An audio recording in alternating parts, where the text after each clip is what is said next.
सोचिए एक ऐसा गांव जहां हर अमावस की रात मंदिर की सीढ़ियों पर एक लड़की लाल चुनरी में बैठी मिलती है। न रोती है न बोलती है, बस देखती रहती है। और जिसने भी उससे बात करने की कोशिश की या उसका पीछा किया, उसका अगले दिन सिर्फ जला हुआ शरीर मिलता है। क्या है इस लाल चुनरी वाली लड़की का राज, और क्यों वो सिर्फ अमावस की रात दिखती है? आइए आपको लेकर चलते हैं एक ऐसी रहस्यमयी कहानी में जो रात में सुनना हर किसी के बस की बात नहीं। उत्तर प्रदेश के एक सुदूर इलाके में बसा है करेवापुरा। ना वहां मोबाइल नेटवर्क ठीक से चलता है, ना बिजली सही मिलती है, लेकिन गांव के लोग सुकून में रहते हैं। बस एक शर्त पर, अमावस की रात घर से बाहर नहीं निकलना है। इस गांव में एक पुराना शिव मंदिर है जिसकी 52 सीढ़ियां हैं, लेकिन गांव के बुजुर्ग कहते हैं कि आज से 60 साल पहले उस मंदिर पर एक भयानक हादसा हुआ था, जिसके बाद से वहां कोई पूजा नहीं करता। और उसी हादसे के साथ जुड़ी है लाल चुनरी वाली लड़की की कहानी। 1965 की बात है। करेवापुरा में एक अमीर जमींदार था, ठाकुर प्रताप सिंह। उसे अपनी हैसियत का बड़ा घमंड था।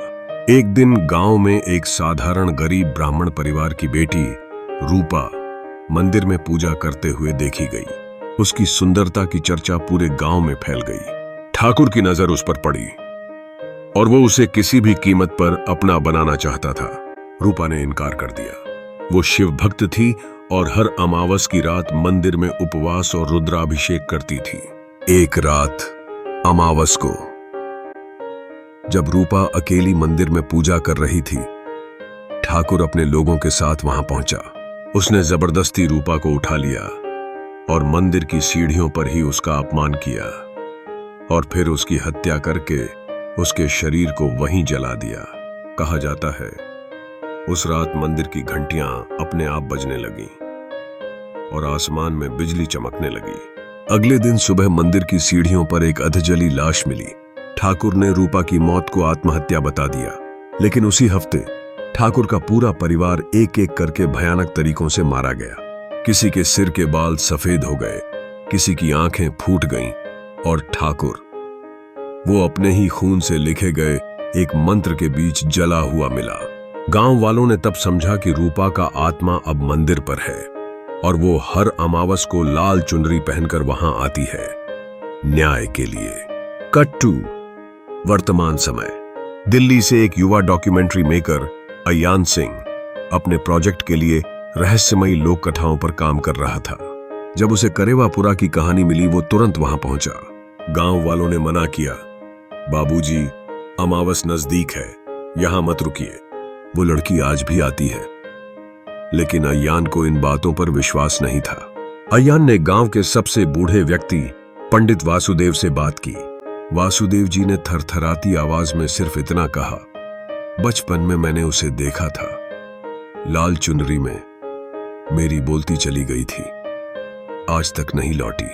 अयान ने तय किया कि वो अमावस की रात मंदिर पर जाकर शूट करेगा। उसने 3 कैमरे लगाए, एक मंदिर के सामने, एक सीढ़ियों पर और एक खुद के पास। रात के 12 बजे एक अजीब सी हवा चली और कैमरे की स्क्रीन झपकने लगी, और फिर सीढ़ियों पर अचानक लाल रंग की एक चुनरी लहराई। कोई वहां बैठ गया। चेहरा दिख नहीं रहा था, लेकिन कैमरा ब्लर होने लगा। अयान धीरे धीरे सीढ़ियों की ओर बढ़ा। कौन हो तुम? उसने पूछा। एक धीमी कंपाती आवाज आई, जो कभी इंसाफ नहीं पा सकी, अब मौत ही मेरा हथियार है। अयान ने जैसे ही उसके चेहरे की ओर कैमरा घुमाया, स्क्रीन पर खून टपकने लगा। कैमरा बंद हो गया। अयान की चीख सुनाई दी। अगली सुबह गांव के लोग मंदिर की ओर भागे। अयान वहीं पड़ा था। उसका शरीर काला पड़ चुका था और सीने पर लिखा था, मैं आज भी न्याय चाहती हूं। गांव वालों ने देखा कि उसकी कैमरा रील से धुआं उठ रहा था। कोई वीडियो नहीं मिला, लेकिन अयान के लैपटॉप में एक फोल्डर था जिसका नाम था लाल चुनरी एविडेंस। लेकिन फोल्डर में कुछ नहीं था सिवाय एक रिकॉर्डिंग के। रिकॉर्डिंग में एक महिला की आवाज थी, जिस समाज ने मेरा गुनाह देखने के बाद भी चुप्पी साधी, उसे मैं कभी माफ नहीं करूंगी।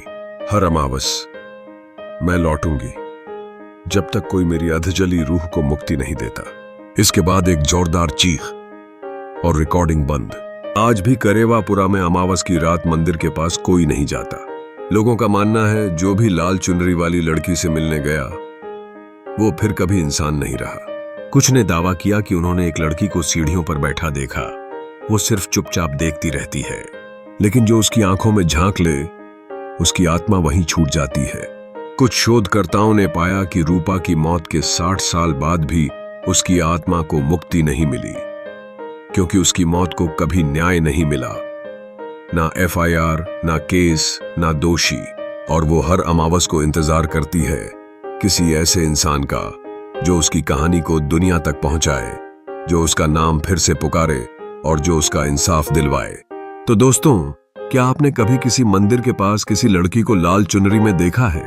क्या अमावस की रातों में वाकई आत्माएं लौटती हैं, या ये सिर्फ हमारे डर का खेल है? नीचे कमेंट करके बताइए कि आपको ये कहानी कैसी लगी। अगर ऐसी और हॉरर स्टोरीज चाहते हैं तो चैनल को सब्सक्राइब करना मत भूलिए। और हाँ, अगली अमावस मंदिर के पास जाने से पहले 2 बार सोचिएगा, कहीं वो आपका इंतजार तो नहीं कर रही।